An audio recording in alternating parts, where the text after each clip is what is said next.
Hello दोस्तों, मैं प्रद्युम्न आप सभी का स्वागत करता हूँ PS0099 क्लासेस के एक नए वीडियो लेक्चर में।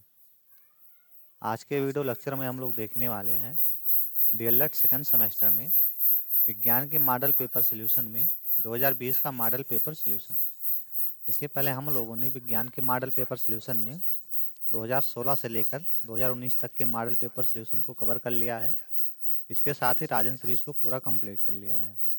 अगर अभी तक आपने उन सभी वीडियोस को नहीं देखा है तो चैनल के प्लेलिस्ट में जाके उन सभी वीडियोस को देख लेंगे और उन सभी वीडियोस का जो है आप PDF note Telegram channel PS0099 classes वहाँ से जाके प्राप्त कर लेंगे। चलिए आज का सेशन शुरू करते हैं। विज्ञान जो हमारा है ये हमारा तृतीय प्रश्न पत्र है, जिसके लिए एग्जाम टाइम में 1 घंटे का समय मिलता है और टोटल पूर्णांक जो 25 को देखने को मिलता है। प्रश्न नंबर पहला हमारा शुरू होता है बहुविकल्पीय प्रश्नों से, जिसमें आपका प्रश्न नंबर 1 से और प्रश्न नंबर 5 तक होता है। प्रश्न नंबर 1 है, जूल का मात्रक है। ऑप्शन देखिए, कार्य और ऊर्जा दोनों का या शक्ति का। तो सरल शब्दों में ऊर्जा को जो है कार्य करने की क्षमता के रूप में परिभाषित किया जा सकता है। सरल शब्दों में ऊर्जा को कार्य करने की क्षमता के रूप में परिभाषित किया जा सकता है।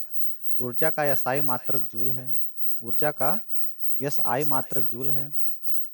कार्य क्या होता है? तो जब किसी वस्तु पर बल लगाया जाता है तो उसमें विस्थापन उत्पन्न हो जाता है। इस लगाए गए बल व विस्थापन के गुणात्मक को जो है यानी गुणनफल को कार्य कहा जाता है। तो इसका राइट आंसर हमारा ऑप्शन नंबर सी हो जाएगा, कार्य और ऊर्जा दोनों का। कार्य और ऊर्जा का दोनों का मात्रक कौन सा है? तो जूल है। प्रश्न नंबर दूसरा है, रबी की फसल है। ऑप्शन दिया गया है मक्का, ज्वार, बाजरा और चना। इनमें से कौन सा है जो रबी की फसल है? तो देखिए, रबी की फसल क्या होती है? ये सामान्यतः अक्टूबर और नवंबर के महीने में बोई जाती हैं। रबी की जो फसल होती हैं ये सामान्यतः अक्टूबर और नवंबर के महीने में बोई जाती हैं।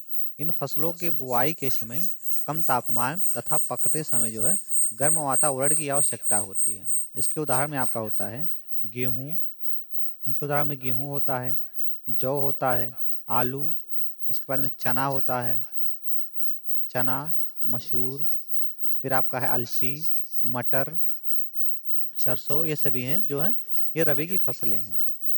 तो इसका हमारा right answer option number D होगा, चना। प्रश्न नंबर 3 है, चंद्र ग्रहण की घटना होती है। ऑप्शन देगा अमावस्या के दिन, पूर्णिमा के दिन, या हमारा अमावस्या की रात, या कभी नहीं। तो अगर हम बात करें चंद्र ग्रहण, तो चंद्र ग्रहण तब होता है जब पूर्णिमा के दौरान चंद्रमा पृथ्वी की छाया से गुजरता है। तब चंद्र ग्रहण के समय सूर्य पृथ्वी एवं चंद्रमा के लगभग एक सीधे में होता है। तो इसका राइट आंसर हमारा ऑप्शन नंबर बी हो जाएगा, पूर्णिमा के दिन जो है ये लगता है। प्रश्न नंबर 4 है, डीटीपी के टीके से बचाव होता है। जो डीटीपी का टीका होता है इससे किसका बचाव होता है? ऑप्शन दिया गया है डिप्थीरिया, काली खांसी का, टिटनेस का, या उपयुक्त तीनों का। तो डीटीपी भी जो है संयोजित टीकों की एक श्रेणी को संदर्भित करता है जो मनुष्य को होने वाले 3 संक्रामक रोगों डिप्थीरिया, फिर आपका है पर्टुसिस जिसको हम लोग काली खांसी बोलते हैं, और टिटनस के जो है बचाव के लिए दिए जाते हैं। डी का मतलब डिप्थीरिया, टी का मतलब टिटनेस, और पी का मतलब पुटसिस जिसको हम लोग काली खांसी बोलते हैं। तो इसका राइट आंसर हमारा उपयुक्त तीनों हो जाएगा। प्रश्न नंबर 5 है, CaSO4 में Ca की संयोजकता है। Ca की संयोजकता कितनी है? +1, +2, -2 और -1।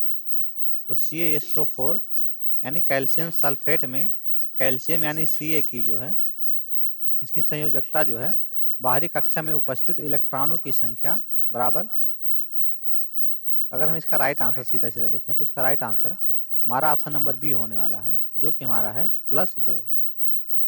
+2 जो होगा इसमें हमारी Cu की संयोजकता यानी कैल्शियम की संयोजकता जो होगी वो हमारी 2 होगी। नेक्स्ट क्वेश्चन देखेंगे। नेक्स्ट हमारा शुरू होता है अतलघ उत्तरीय प्रश्न, जो कि हमारा प्रश्न नंबर 6 से। नाभिकीय ऊर्जा किसे कहते हैं, उस इसका उपयोग क्या है।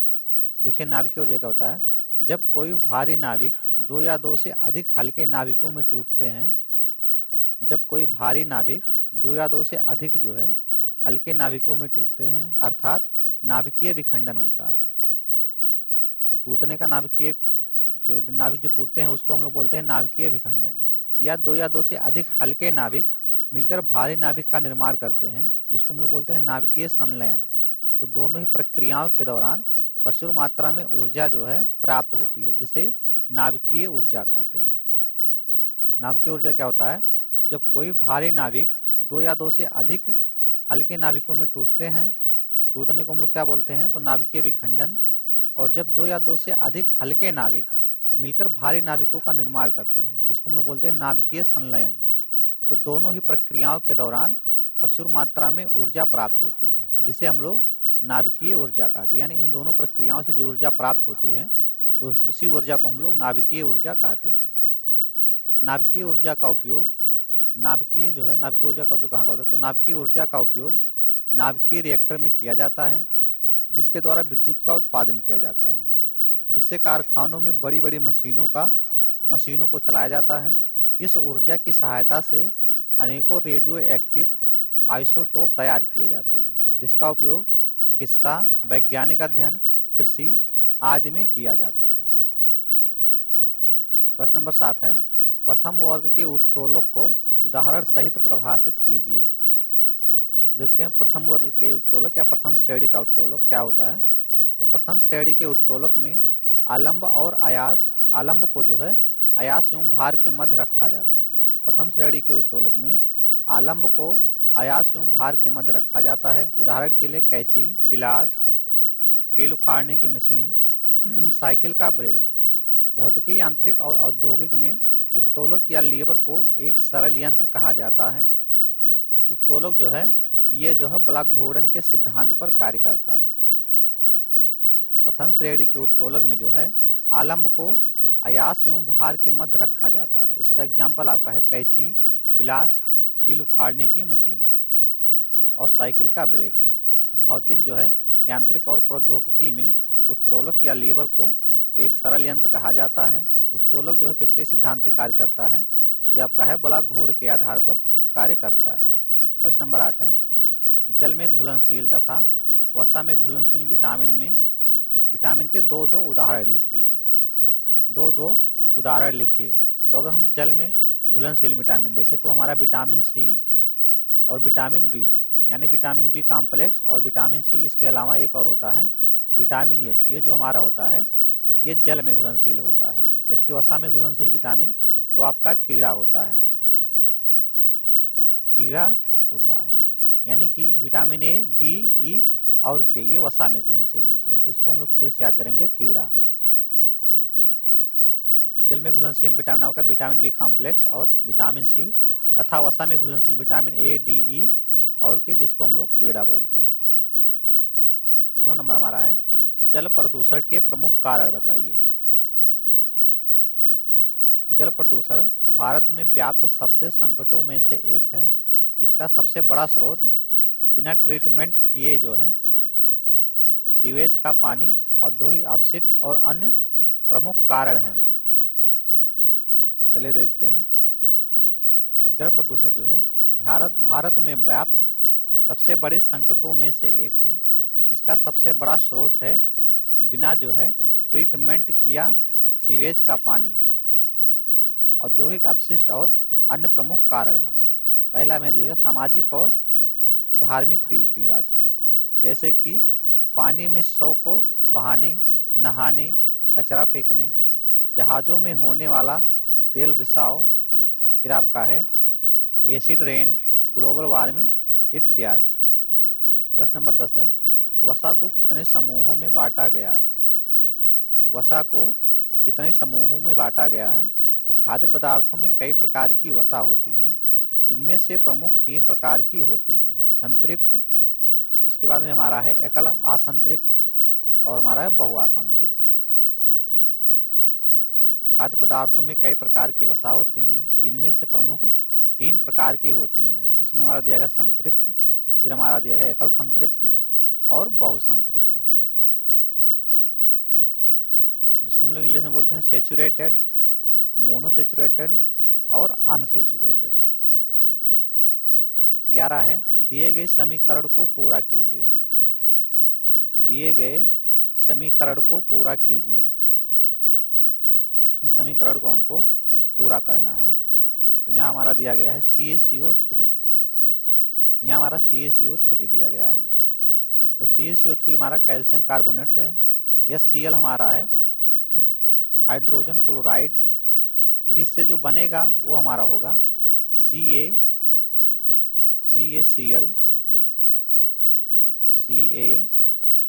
CaCl2 plus CO2 plus H2O, यानी क्या क्या बनेगा, तो कैल्शियम क्लोराइड बनेगा, फिर कार्बन डाइऑक्साइड और जल ये बनेगा। ये हमारा हो गया समीकरण पूरा। इससे बना क्या, तो ये हमारा हो जाएगा कैल्शियम क्लोराइड, ये है आपका कार्बन डाइऑक्साइड और ये H2O जल। प्रश्न नंबर 12 हमारा शुरू होता है लघु उत्तरीय प्रश्न का। भौतिक तथा रासायनिक परिवर्तन में क्या अंतर है, उदाहरण सहित स्पष्ट कीजिए। चलिए देखते हैं भौतिक परिवर्तन और रासायनिक परिवर्तन क्या होता है। तो भौतिक परिवर्तन क्या होता है, तो ऐसे परिवर्तन, भौतिक परिवर्तन जो होते हैं ऐसे परिवर्तन होते हैं जिसमें पदार्थ की रासायनिक प्रकृति या रासायनिक पहचान में कोई परिवर्तन नहीं होते हैं, बल्कि उसके रूप आकार में परिवर्तन होता है, जो भौतिक परिवर्तन कहलाता है।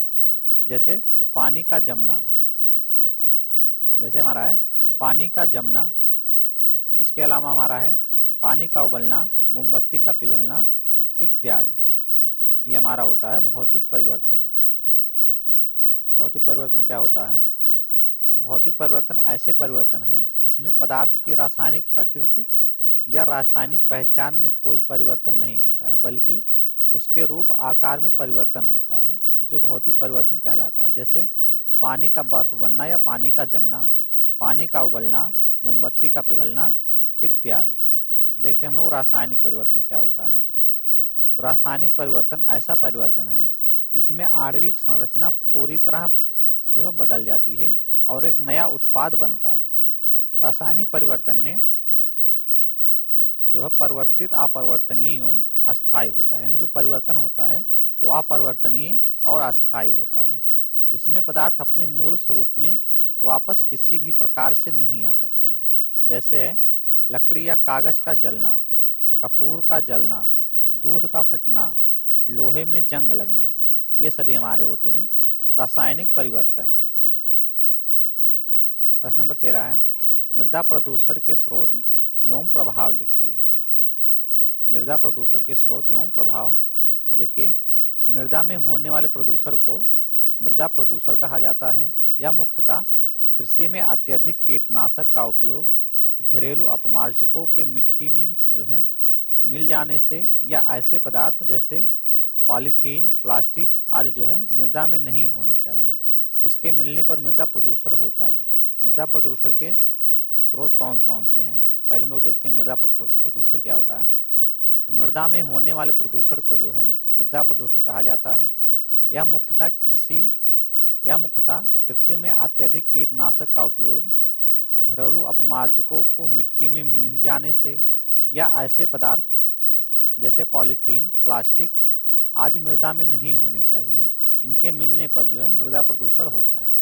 मृदा प्रदूषण के स्रोत हैं फैक्ट्रियाँ, कारखानों से निकला हुआ अपशिष्ट पदार्थ, फिर हमारा है नगर पालिका से निकला अपशिष्ट पदार्थ, फिर हमारा है कृषि अपशिष्ट, तो कृषि में उपयोग होने वाले अनेक प्रकार के कीटनाशक, रसायन इत्यादि, फिर हमारा है आजकल उपयोग में लाई जाने वाली पॉलीथीन। अब इसके प्रभाव कौन कौन से हैं, तो मृदा प्रदूषण से अनेक प्रकार के पादप रोग उत्पन्न होते हैं, पहला प्रभाव। दूसरा, मृदा प्रदूषण से विभिन्न प्रकार के रोग के रोगाणुओं को जो है पनपने का अवसर मिलता है।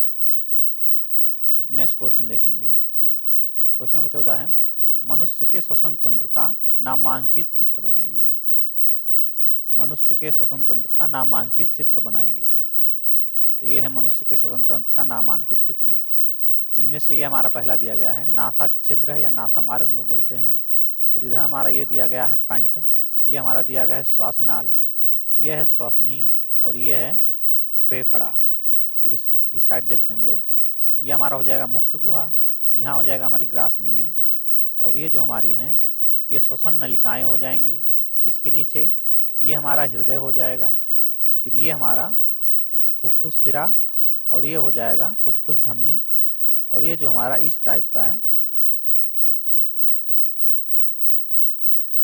तो ये हो गया मनुष्य के श्वसन तंत्र का नामांकित चित्र। ये जो हमारा है इसको हम लोग बोलते हैं डायफ्राम, इसको हम लोग डायफ्राम बोलते हैं। प्रश्न नंबर 15 है, प्रोकैरियोटिक तथा यूकैरियोटिक कोशिकाओं में अंतर। प्रोकैरियोटिक और यूकैरियोटिक कोशिकाओं में अंतर, तो देखते हैं कौन से अंतर होते हैं। तो पहला हमारा दिया गया है, प्रोकैरियोटिक कोशिका में क्या होता है, ये सामान्यतः आकार में छोटा यानी 1 से जो है 10 माइक्रोमीटर के होते हैं। और यूकैरियोटिक कोशिका में क्या होता है, ये सामान्यतः बड़े आकार जिनमें से 5 से लेकर के 100 माइक्रोमीटर तक होते हैं। दूसरा है, कोशिका विभाजन विखंडन या मुकुलन द्वारा होता है, यानी प्रोकैरियोटिक में क्या होता है, कोशिका विभाजन विखंडन या मुकुलन द्वारा होता है।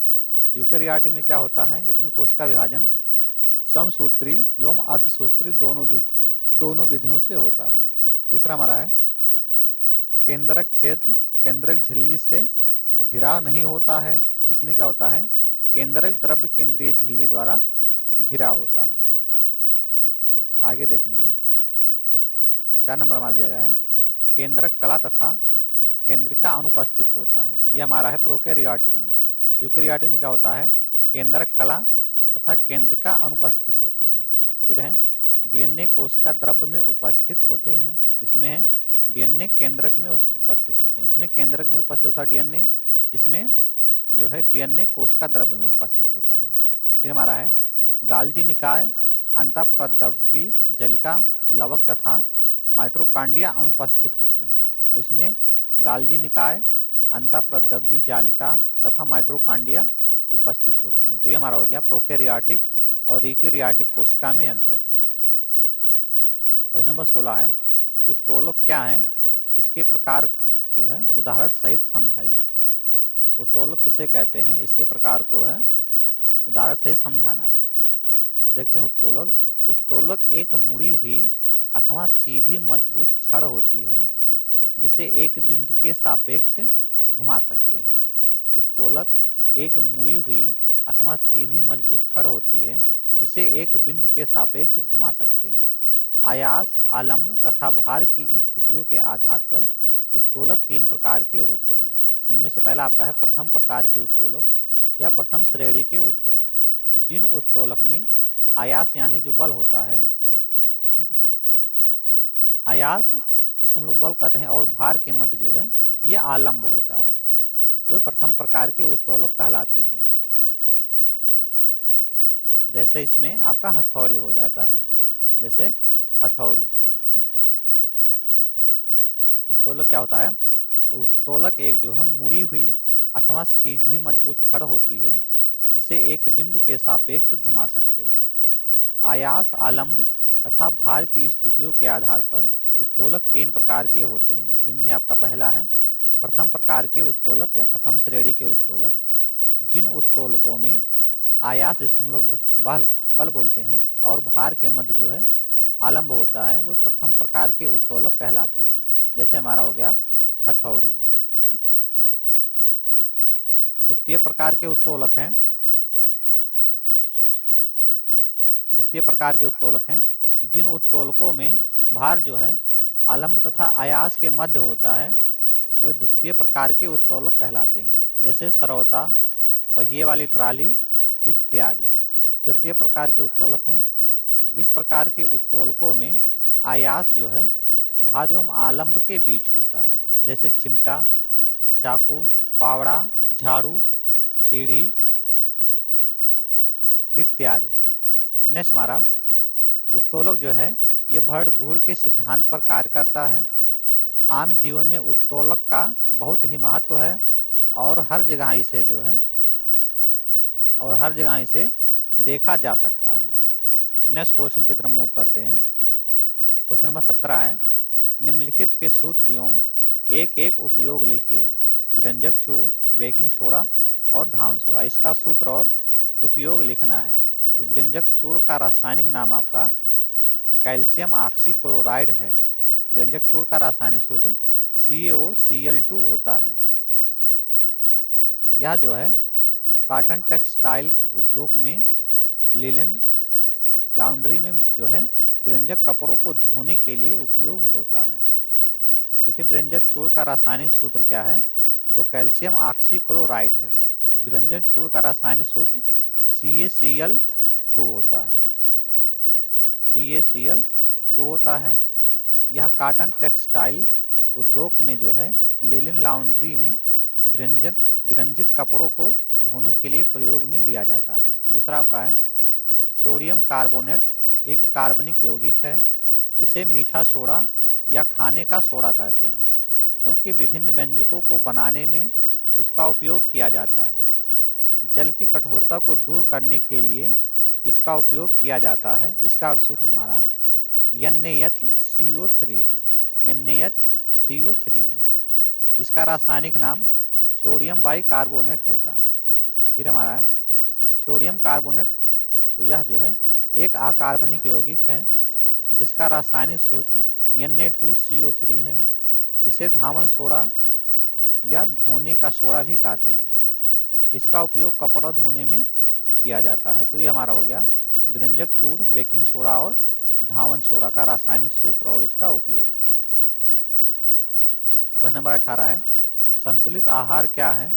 मनुष्य के लिए संतुलित आहार क्यों आवश्यक है? तो देखते हैं, ऐसे आहार जिसमें सभी पोषक तत्व जैसे प्रोटीन, कार्बोहाइड्रेट, वसा, विटामिन, खनिज लवण और जल शारीरिक जागरूकता के हिसाब से उचित मात्रा में पाए जाते हैं, उसे हम लोग संतुलित आहार कहते हैं। उसे हम लोग संतुलित आहार कहते हैं। यानी ऐसे आहार जिसमें सभी पोषक तत्व जैसे आपका विटामिन हो गया, प्रोटीन हो गया, कार्बोहाइड्रेट, वसा, खनिज लवण, जल शारीरिक जागरूकता के हिसाब से उचित मात्रा में पाए जाते हैं, उन्हें हम लोग संतुलित आहार कहते हैं। एक विविध संतुलित आहार पोषक तत्वों की कमी से बचने के लिए आपको आवश्यक पोषक तत्व प्रदान करता है। मनुष्य के लिए संतुलित आहार जो है यह आवश्यक होता है, क्योंकि शरीर में पोषक तत्वों की पूर्ति एवं स्वास्थ्य एवं जो है तंदुरुस्त रहने के लिए जरूरी है। संतुलित आहार अनेक रोगों और संक्रामक रोगों को रोकने में सहायक होते हैं। इसमें मौजूद पोषक तत्व रोगों से लड़ने की शक्ति प्रदान करते हैं। यह मनुष्य की मानसिक क्षमताओं एवं स्मरण शक्ति में भी वृद्धि करते हैं। तो ये हमारा हो गया संतुलित आहार क्या है और मनुष्य के लिए संतुलित आहार क्यों आवश्यक है, ये सभी। तो आज की वीडियो हमारी यहीं समाप्त होगी। आप क्लास का PDF नोट PH0099 क्लासेस, ये टेलीग्राम चैनल है, वहाँ से जाके प्राप्त कर लेंगे। आज के लिए इतना ही, मिलते हैं नेक्स्ट वीडियो में, तब तक के लिए जय हिंद।